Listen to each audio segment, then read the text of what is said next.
Alright, so yesterday, we really did the same thing yesterday. Yesterday they called it rate of change. Today we're still talking about that. We're just going to talk specifically about the slope formula. In all actuality, like if they have a graph and you have points and you can draw a nice triangle, nothing wrong with doing it that way at all. But there are times that I don't have the graph and they just give me points, and so I have to be able to go and find the slope without having that coordinate plane there for me. So they're asking here in part A, it says what is the difference or the change from S to T, and they're talking specifically about the Y values, so they're talking from here to here. So what is basically this distance of this top to bottom distance? So if I'm talking Y values, and I'm going to call this my point number 1, and I'm going to call this point number 2. It really doesn't matter which one you call which. A lot of times, since we read a graph from left to right, I usually, whichever one's on the left, I call it 1, and whichever one's on the right, I call it 2. You don't have to do it that way. That's just the way I do. So with that being said, I would do, for the Y values, I have 9 and 3. So if I want to find the difference or the distance, I would do it with 9 and 3. Subtract. So I'm going to do 9 minus 3, which gives me 6. And that would be my rise. Yes. Okay, then they're asking me for the difference for my X values, so I'm going to do the same thing. Here I have 6 and 2, so same process. I'm going to subtract them and get 4. So if they're talking about my change from point to point, I have 6 over 4, my rise over my run. Both of those would simplify by 2, so that would give me a slope of 3 over 2. Essentially the same thing we did yesterday. Right? I mean, we're just doing it a little different way. So this says compare the ratio. Remember, ratio is just a fancy word for fraction. In part C to the ratio of rise over run. What do you notice? I just said it anyway. Yeah, they're the same thing, right? They are the exact same thing. All right. They are the same thing. What they're saying is if I went here and I counted boxes, because these are going by 1, so I counted 1, 2, 3, 4, 5, 6, and I counted over 1, 2, 3, 4, I would get the 6 over 4, same exact thing. That's all they're talking about there. Again, like this really is exactly what we did yesterday. They're just looking at it with more of the formula instead of just counting. All right, so we can describe slope with the following ratio: rise over run, which we talked about yesterday, or change in Y over change in X. So they're showing you this formula here. They're showing you the rise and run written over here. So because of these ratios, the formula for the slope is Y2 minus Y1, and then on the bottom I have X2 minus X1. And in reality, I said this yesterday, it really doesn't matter which one goes first. If I chose this point right here to be 1 and this point to be 2, if I did this one minus this one, it really wouldn't matter as long as whichever Y comes first, its corresponding X comes first. We just put them in the same order. Generally though, I always, like I said, I usually do from left to right, so I call this point 1 and this point 2, and I always do 2 minus 1. That way I don't have to remember what I'm supposed to do. I just do it the same way every single time. So, but if you reverse the order, it's not going to end up being wrong. It's going to be okay, which I think y'all are probably pretty comfortable with that. Yes? Yeah? Okay. All right, so number 1, they gave us a table. They want us to find it. I can use any pair of points that I want to. In general, if I have a point that has a 0, I'm probably always going to use that point because it's easy to deal with, right? So I'm going to use this point for sure. Which other point you want to use, Ray? 327. All right, so I'm going to use these points. I'm going to call this one number 1 because it's first, and I'm going to call that one number 2 because it's second. Like, really doesn't make a difference. All right, so using my formula then, I would have, and remember it's Y over X. A lot of times I have kids get that backwards. It's Y over X, okay? Because this is rise and this is run. Alright, so that's 27 minus 3 over 3 minus 0, which would give me 27 minus 3 would be 24. I'm going to write it right here. 24 and 3 minus 0 would be 3. That, if it doesn't divide evenly, then I would need to do alpha y equals and let it simplify for me. In this case, it does divide evenly. 24 divided by 3 is 8. Everybody okay there? Yes, sir. Alright. And again, I want these, like, if it doesn't divide evenly, I typically don't want the decimal. I prefer the fraction because when we're talking about a graph and when we're doing slope, like, we need the fraction so that we can count rise and run to put points on the graph. Alright, so a line that passes through these 2 points, this one they gave me first, so I'm going to call it 1. This one they gave it to me second, so I'm going to call it 2. Alright, so what am I going to set up here? What is my y2? What am I writing here? Negative 4. Okay, minus y1 is negative 3. And then on the bottom, I'm going to put its partner. So the partner, or the x value that goes with negative 4 is 3. Minus, I've got a negative 7 over there. So here I've got a sign change. And here I have a sign change. Alright, so I actually have negative 4 plus 3, which is negative 1. And then on the bottom, I have 3 plus 7, which ends up being 10. So I have a slope of negative 1 over 10. We okay there? Alright, if I look at this one here. Alright, I'm going to use this point right here. Pick another one, Ashton. I don't care which one. 10 over negative 3. 10 and negative 3.5. This one. Alright, so my y value here that I'm going to write first, so I'm going to call this one 1 and I'm going to call this one 2. So I'm starting with what y value?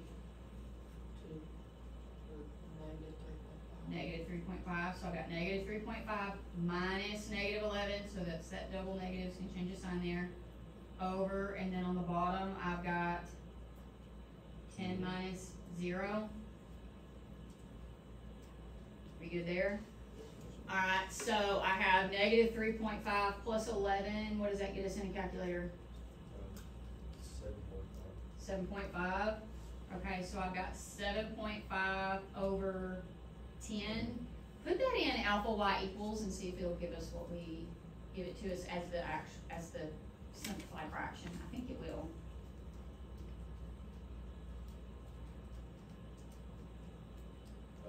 Gives it in a decimal. It gives it to you as a decimal. What Yes. decimal does it give you? 0.75. Yeah, 0.75, which is, so this gives you 0.75, which is the same thing as 3 over 4. Do y'all know how in your calculator to take that decimal and convert it back to the fraction? Did we talk about that already this year, how to change it to the fraction? Okay, if you take your 0.75, let me make sure, I'll do it to make sure you'll know how. So if I did, let me put it in my calculator so it's, alright, so if I have this 0.75 right here, I believe I can go back to, I can hit math and go here, and it'll change it to the fraction. Y'all see what I did? Yes. Did all y'all get that to work in your calculator? You may not get it to work. I just want to make sure I show you how to do that. Because typically, like, I want it as the fraction so that you can do that. So I just, originally what I did is I took that, so because I told y'all to do an alpha y equals, and y'all did 7.5 over 10, and it still gave you the decimal. So then I just went to math, right up there where it says fraction, I hit enter, so it has my answer, which was this, to a fraction, and it changed it. So, in case y'all didn't know how to do that, you do that. Now sometimes, if it doesn't give it to you, it's probably because it's a super ugly fraction, would be my guess. Alright, everybody okay with that? Alright, this one here, it says, a line that passes through the origin and 6, 7. So it gave me 2 points without giving me 2 points. What point did it give me without giving it to me? 0, 0, 0. It gave me 0, 0 because they expect me to know that the origin is 0, 0. Alright, so I'm going to still call this one 1, and I'm going to call this one 2 because it makes my life easy. So I'm gonna do 7 minus 0 over 6 minus 0, which just gives me a slope of 7 over 6. Which means that equation is y is equal to 7 over 6x, because if it goes through 0, 0, there's no plus b for your y-intercept. Is everybody okay with that? Because that's, that's where we're headed, is being able to write equations. Okay, back here. A graph line contains the points shown in the table. What is the slope? Alright, so pick a point, Dylan. 10, 360. 10, 360 looks pretty good to me. Pick another one, Jackson. 27. Yeah, I usually pick 2 right together. That works for me. Alright, so if I'm setting that up, what does my numerator need to look like? My y's. How are we going to write that? 710 Okay, 710 minus 360. So then in the denominator I have 20 minus 20 minus 10. And you can do that right there. You can do all of that directly in alpha y equals. Y'all know that, right? Yes, ma'am. And it'll give it to you completely simplified. I mean, if I just did the subtraction, that would give me 350 over 10. Zeros cancel, which leave me 35 over 1, so you should have a slope of 35. Is that what y'all got? Yes, ma'am. Okay. Did y'all type this whole thing in alpha y equals just like that? Yes, ma'am. Okay. Alright, y'all good there? Yes, ma'am. Okay, number 6. A graph line contains the points 5, -9, and 5 and 2. Find the slope of the line. Alright, so let's set up that. What goes in my numerator?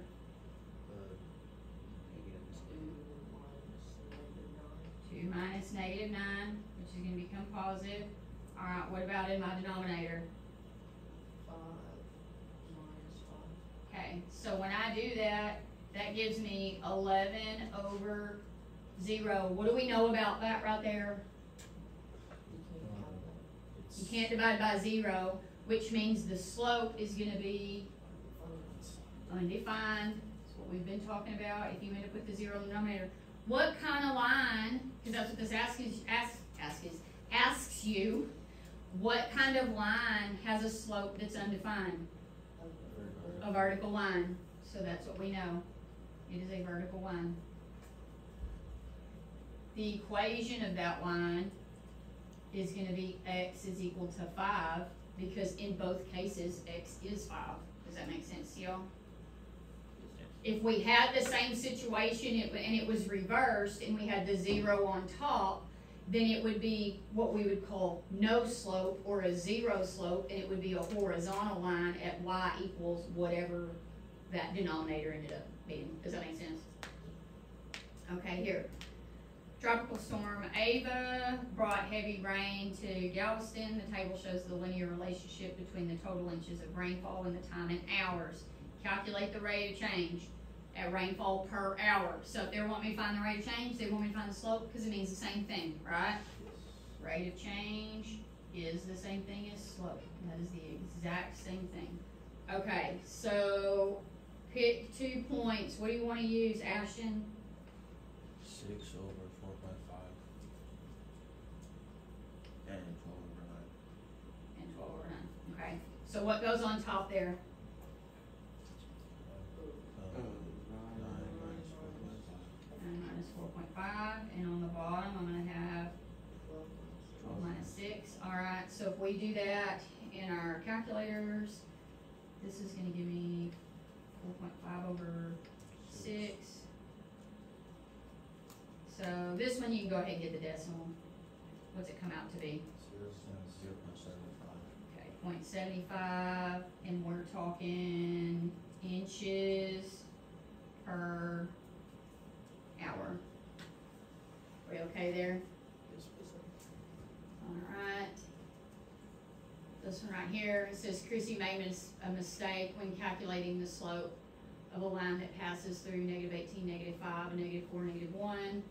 Find her error and then fix it. Instead of, let's do it the correct way, and then we'll go see what she did. So what should my numerator be?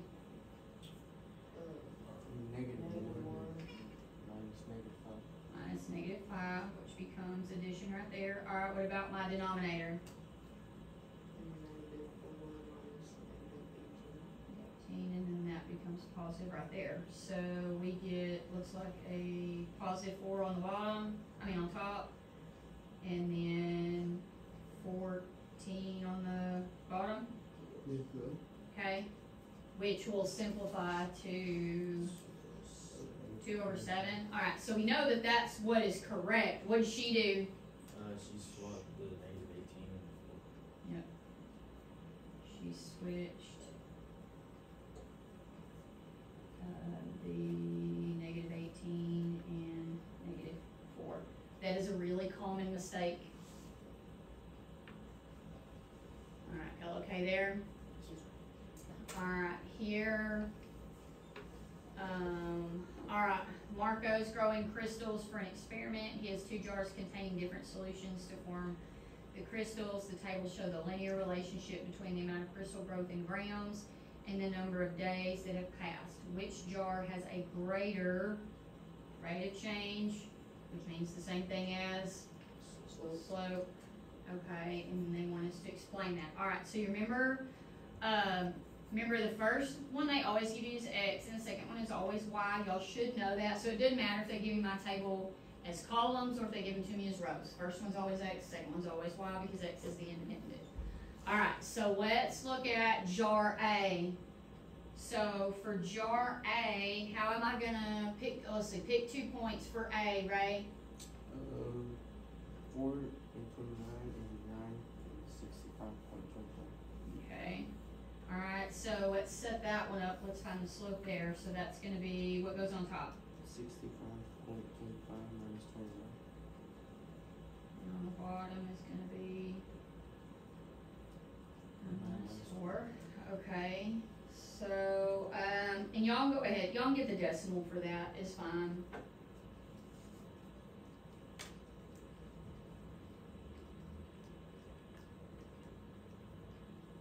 I got it. 36.25 over 5. You got 25 over 5? No, sir. No. 36.25 over 5. Okay, go ahead and divide that out and get me the decimal. In this case, we'll go ahead and keep it. 7.25. 7.25. Okay, so we got that one. Okay, so for B, let's pick a couple of points there. Jackson, pick 2. 5 and 37. And 10 and 7. that's probably what I picked. Alright, so my numerator is going to be 74 minus 74. 37, and my denominator is going to be 10 minus 5. Okay, and we can go ahead. That looks like it's probably going to be a decimal as well. So y'all can go ahead. Oh. We'll get that.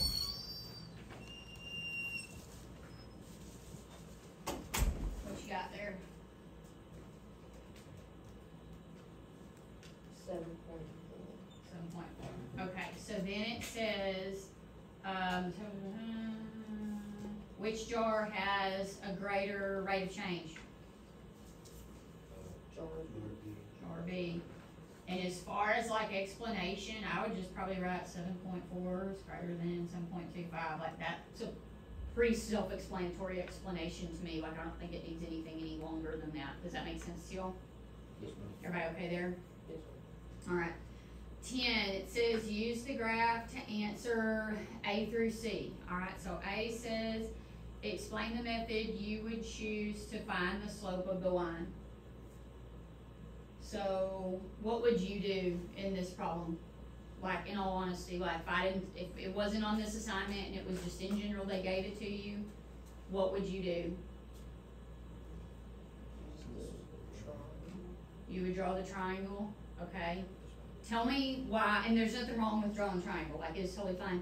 Tell me why in this particular problem, drawing a triangle would not be the easiest way for this particular problem.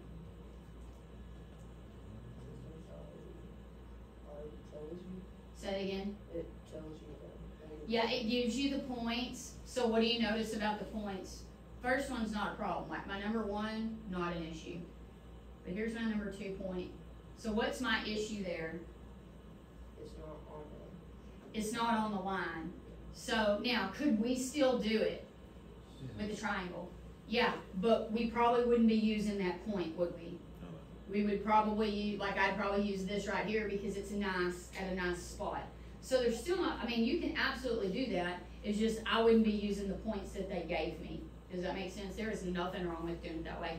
I'm gonna go ahead and do it as the slope formula because that's what we're doing today. But I think we will go ahead and like sketch that triangle here in just a second and compare it, make sure we come out the same. So if I do the formula, I'm gonna do 4.5 minus 7 over 0 minus -5 becomes positive. So 4.5 minus 7 is gonna be negative 2.5 over positive 5. Okay, which ends up being negative 1 over 2.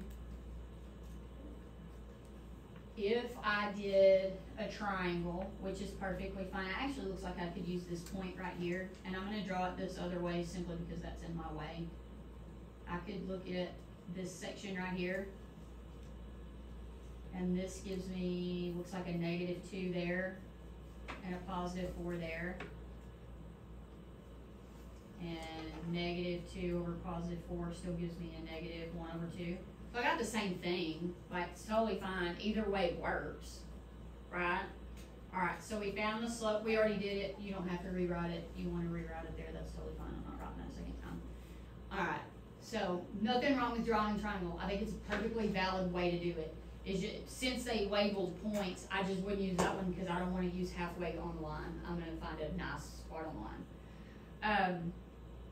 So it says, describe the types of situations when the slope formula is more helpful than the rise over the run. I really think we just discussed that.